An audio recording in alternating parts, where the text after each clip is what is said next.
Hey, brand builder, Rory Vaden here. Thank you so much for tuning in to listen to this interview. We are so excited to bring you this information and wanted to let you know that, hey, there's no sales pitch coming from anything that we do.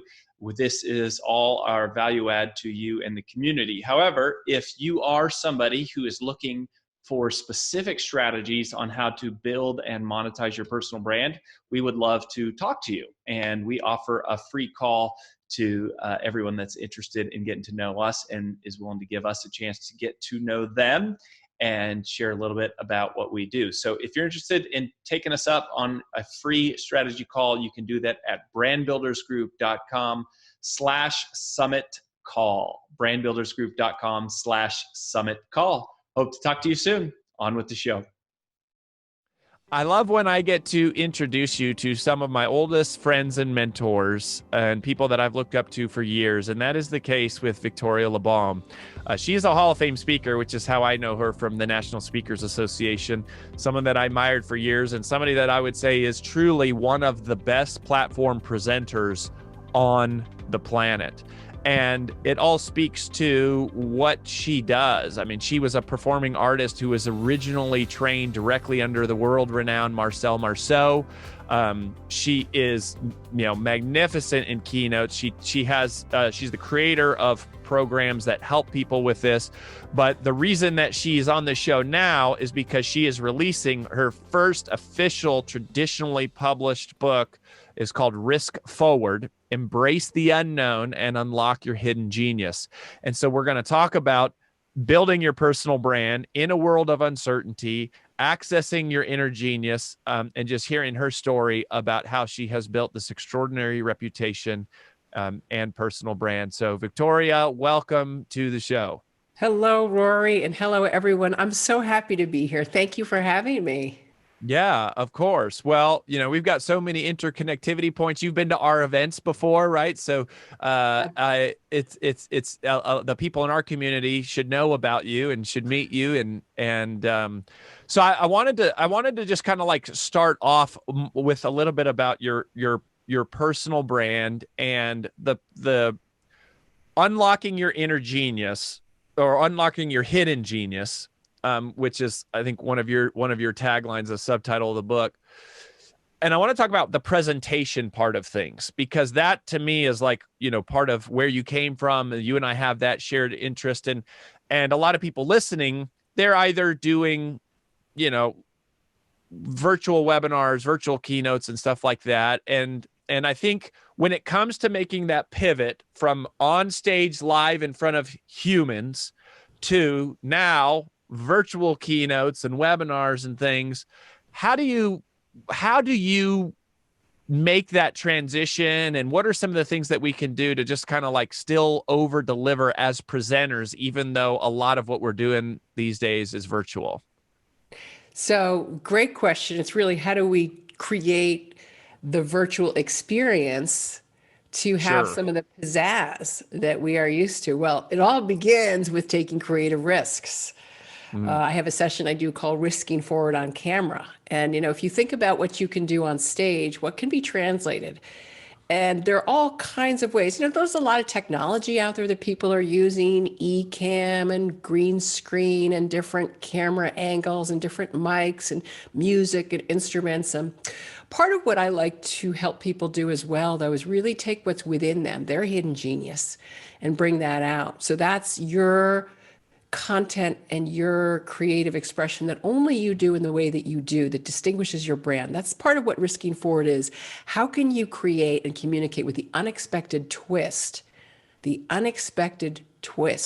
distinguishes your brand? And that's a core tagline of mine, because, everyone can put up a green screen, but what can only you do? And how can you do it in your own way? So that starts with your personality, your past, your passion. I call it the prism effect. In each of us is a full spectrum of colors. So what are the things that make you distinct and different? What stories, what props, what examples, what physicality, what expressions? How do you pull so you don't look like everyone else from everyone else's perspective?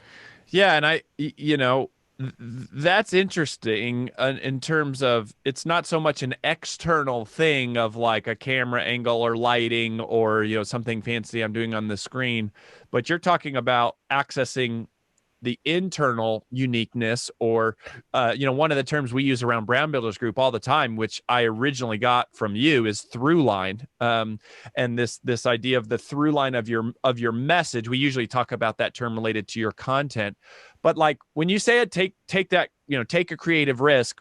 What is the thing that only I can do? How do I find that? Or is it just asking, okay, what stories can I tell that are unique to me? What props can I use? What physicality?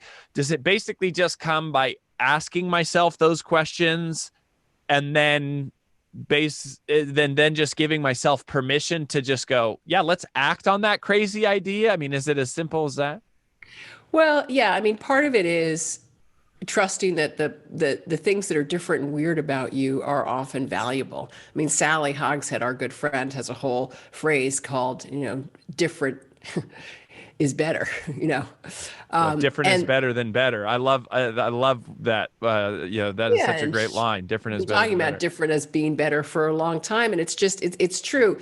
Not, you know, not in a terrible way, but there's so much value. And what happens is, I talk about this in the book, Risk Forward, and I talk about this in my program, Rock the Room, is we shave off parts of who we are to fit into a mold. So for me, I'm extremely physical. And, there are all kinds of things I can do with my body, but other people are more visual. And some people have instrumental skills and some people have comedic skills. So it's really accessing what's unique and different to you and bringing that out. In terms of taking those creative risks, I always encourage people to do what I call as a micro risk, because you don't want to go out in front of 1,000 people on a Zoom or on a video recording or a webcam and try something new for the first time. I mean, you Oh, could. I'm glad you're saying this because I was going to ask you about this. So you're not testing it out in front of like the largest audience you've ever been in front of. Right. I mean, any comedian will tell you two things. Number one, and this is my background as a performing artist, a comedian and a movement artist, is that, you're either going to do one of two things. You're either put new content between two time-tested pieces of material so that if it sags, if you tank, you're out quickly. So you put it in there and then you recover. But more importantly than that, the first time you do it should not be in front of your biggest, most important audience. Comedians tour their work across the country in small clubs before they bring it to Broadway. Same thing with shows. And it's the same for us as presenters. What we do is we try it out with a few friends. We try it out with a couple colleagues. Is it working? We refine it over time and we increase the size of that audience.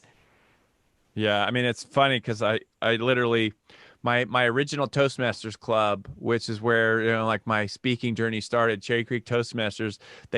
Last night I sent them a video. They asked if I would do a video of what 15 years later how it shaped my life, and I told them that my best jokes today are the ones that I originally wrote, the first renditions or versions for my icebreaker speech in front of 8 people at my local Toastmaster club.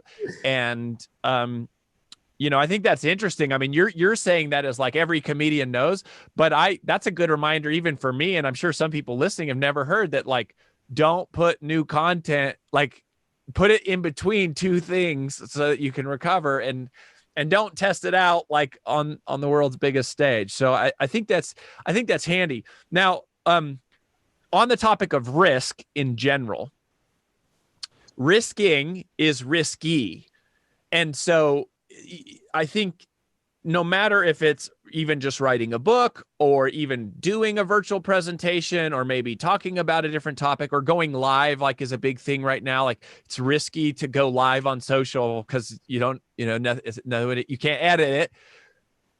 Talk to me about the emotional side of dealing with risk or managing risk. Even it could be in a business, like, hey, I want to launch a new funnel or you do something I've never done, paid advertising. All of these concepts there is a fear of uncertainty, which I know is more about what Risk Forward is kind of about. So like, how do I navigate the emotional side of uncertainty? Right. Well, I'll start by explaining where the term risk forward was born. Years ago, as you mentioned in my introduction, I studied with the French mime Marcel Marceau, and people love to joke, "Oh, you're a speaker, but you studied mime," which is a stupid joke. Um, you want It actually took me a second to get it. I was like, "What? Oh, okay, okay. Now I see. Now I see."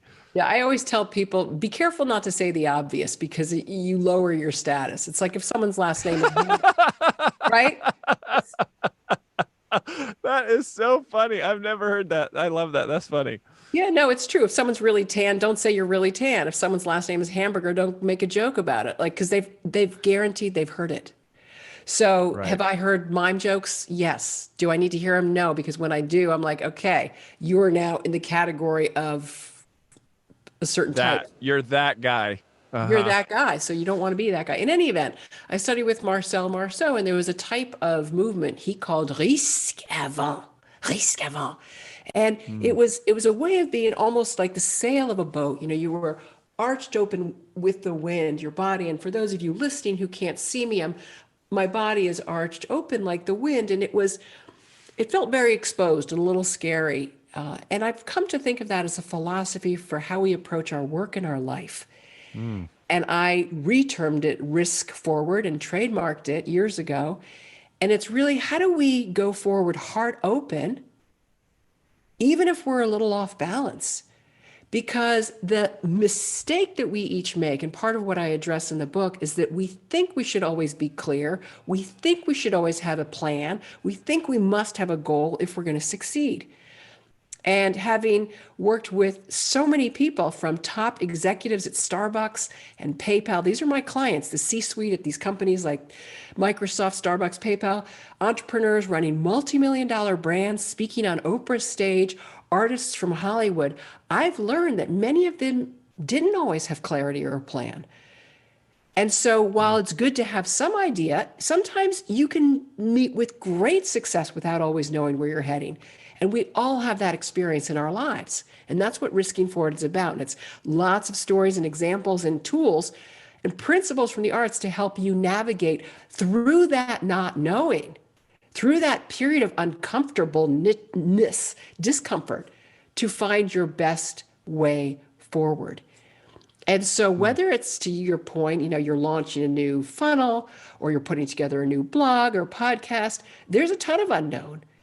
And what we do is often is we grasp for like the simplest or the most convenient way out or what everyone else is doing instead of finding what's original to us, even if it's not been done before. Hmm. Uh, I I love that. And the that was risk is the translation of what Marcel used to say. Does it translate directly as risk forward, or is it you not really the direct Not translation? really. I mean, it was my interpretation of it. I mean, Okay. risk is obviously risk, and avant means in front of. Ah. Uh-huh. Yeah, but that. Risk means before. Avant means before or in front of. So, Uh-huh. So, but that concept of even just applying these principles of the arts to the way that we live and the way we make, business decisions is to kind of like be willing to almost like listen to the way you feel pulled in the direction and not necessarily just what is clear because it's of what has been done before. correct. And that's, I mean, in the COVID, like in a world of COVID, I mean, this is our life. I mean, our everything, like in this moment at the time of this recording, which is before your book is coming out, we are living in a complete world of uncertainty. Like nobody knows what's going to happen next month or in the next 6 months. It's just like, Right. this is the world that we live in. And so it seems like somehow, and I would say this about you as a friend, that you've been able to give yourself that permission to just kind of like explore the wonder of that rather than to fight against it. Is that, would that be accurate to say? It is accurate to say, and my life is, I'm pleased and humbled to say that my life has been extraordinary. The career I've had, the successes I've had, the personal successes I've had have led so many people to say to me, how'd you get to where you are? What was your plan? And I always say, I didn't have a plan. I did what was next. And I learned that in my life from my parents, and I'm here to tell you, I am living proof, and the people in the book are living proof that there are all kinds of other ways forward, and it's freeing to people. It's freeing, and I think it also depends on what you value, because if you know, if what you're after is status, you might not take as many risks. And oddly, it's the risk taking that's going to get you there. And same thing with finance. If you're trying certain mechanisms to generate a ton of sales, but my word, back to the through line is not pure, it's not going to last long. And so we're always coming back to what's truthful, what's that inner current. And this may sound woo-woo, but I have worked with the top executives, as I mentioned, and this translates. And it has redirected companies, it has redirected teams, it's redirected entrepreneurs and artists of all kinds to come back to that, because it's the pure path forward.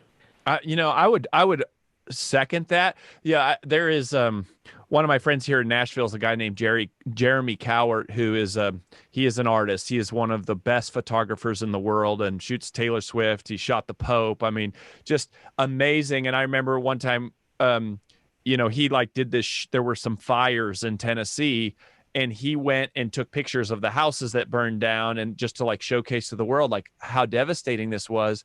And I asked him, I was like, dude, where did you come up with the idea to do it? And he said, I just felt it. I just had, and he said that everybody has those crazy ideas. The difference between me and everyone is I actually listen to them. That's right. And Jeremy is an artist.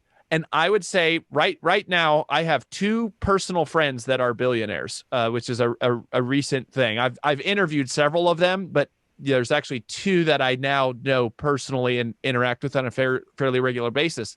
And I would say these are business billionaires, like business. And I would say this is true about them. Yes. They literally, in both cases, they were both told that what they were doing was stupid. It made no sense. It was ridiculous. It would never, ever work. And so it's like, there's not that much different. I think being an entrepreneur is being an artist. Yeah, absolutely. And that's the argument I make in the book. And exactly that, the successes we've each had, and I think anyone listening can think back on their lives, some of the most extraordinary successes that you've had happened when you were following that. And there are many, many stories of that when you took that creative risk, even though you didn't know where it was going to lead, but it felt like the right thing to do, either morally, ethically, or just creatively, curiosity-wise. And that, as I always say to my clients, one of three things will happen when you risk forward. And they're all good. Either you'll discover the idea is terrific, and it'll come out to be something like your friend with the photographs. Yeah. Number two, it will be the step that leads to the next one. And so you'll realize that wasn't quite it, but it took you down the right path, and you wouldn't have seen the right path had you not taken that step. For my case, it was doing stand-up comedy. I thought, oh, this is my thing. This is many, many years ago. I took that step forward, and I realized that wasn't it. But it was actually my trying to get into a comedy club show. I was trying to audition for the HBO Aspen Comedy Festival, and I was in a comedy club thinking that was my path. And someone from the speaking world saw me and said, Victoria, you should come and be a speaker. Who would have thought? So it's following that steps. That's the second thing. And the third, possibly the most important of all, is that they say the number one regret of the dying is that they didn't take more risks. People say, I lived life on other people's terms. I didn't take the risk I wanted. I never tried X or Y or Z. And you don't want to die wishing you'd taken more risks. So risking forward is all about finding what's ahead by stepping forward into it, even if you don't know. How do you balance this idea of having a plan? Because that's something we do. I do this in my life. We teach people to do it. It's like, we do set targets. We do have goals. We do, we have a budget for our company that we have to operate by. Like, there are KPIs, and there are, new initiatives, and we have project management. And, these are things we do that have helped us scale, at least to where we have been. how do you balance the idea of goals and planning, but also what you're saying, which is more of risk taking, and I think an intuition or Right. creativity. Like, Yes. how do you reconcile these two? Or do you think one is right and one is wrong, or do you think there's some type of a balance? And how do you find your way there? Yeah, it's a great question.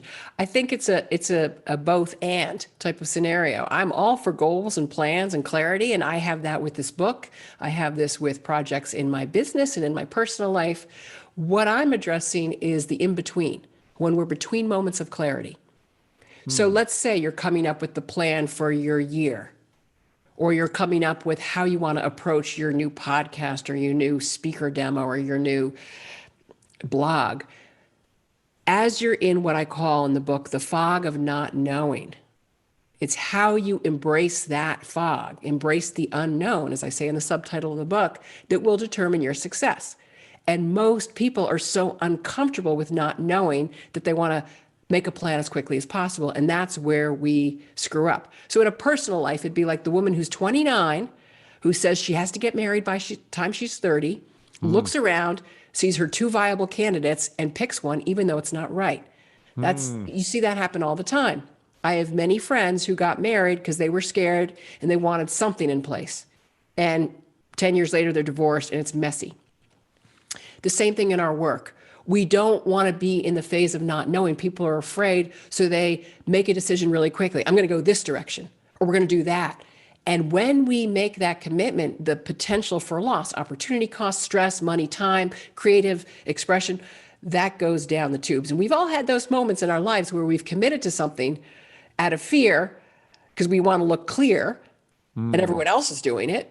And then 2 years later or 2 months later, we realize what was propelling us forward was not something from within and something that lit us up, but something that we thought we should do from the outside. And that's what I want to help people save themselves from, because I have seen it around the world and I've spoken around the world in Japan and Brazil and France. There's so much that's lost and there's so much sameness, homogeneity. And you see it in all industries. And this is Risking Forward is all about breaking through that and doing it the way only you can. Yeah, I mean, I think this message of taking creative risk is going to stick with me. And gosh, there's just so many examples of this in my life, and it's such a relevant time for this conversation because we are living in such uncertainty right now, and yet that's why there's more millionaires made in down markets than ever before. Is all these opportunities emerge, and if you just kind of listen to it and step in that direction. So I want to tell everybody this. All right, now. This won't apply to all of you because we're releasing this episode before Victoria's book comes out. And if you happen to hear this in this little window, so your book comes out on March 16th.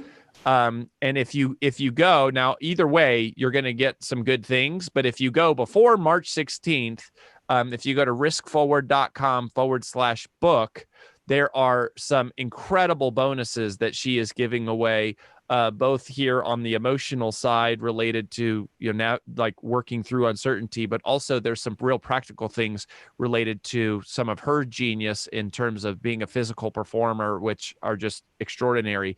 So if you go to riskforward.com/book, by the way, if you're international, you can also order, which is rare. She's got an international thing set up. If it's after that date, it's totally fine. You could still go there. You're going to get some bonuses and some extra resources that she has included. But if you get this before, you've got a little window to go check it out. So riskforward.com/book is where we will put it. I'm giving a shameless plug here for my friend that I've known for years, who you can see just her wisdom and how graceful and in touch she is with exploring this artistic side. And I believe that it will help you unlock your hidden genius. And that's why I want to encourage you to at least go check it out. Right. Plus, it's a great opportunity, as always, to go see how someone is executing her pre-launch and doing her launch and how she does her book website. So other than that, Victoria, is there anywhere you would point people to or anything you want to leave us with? Yeah, well, that's it. That's the website. We have an amazing video up there that's 1 minute and 40 seconds, which shows a bit more of what the book looks like. Because here's the thing, this is not a typical book. It breaks the mold of what a book is. It's an experience. Every page is different. You can read the book in any order. Each chapter is unique unto itself. There isn't a book like this that I've seen. It is my ability of bringing through, and this is what I want you each to do for yourself.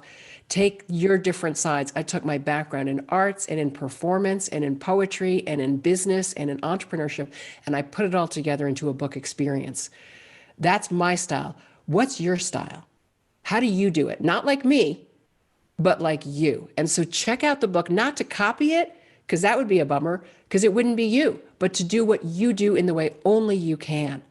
And that's what's going to distinguish you. So this is all about, as I say in the book, at the edge of not knowing, because I didn't know how I was going to do this book in the beginning, but then it became clear as I stepped into it. So at the edge of not knowing is the beginning of the extraordinary.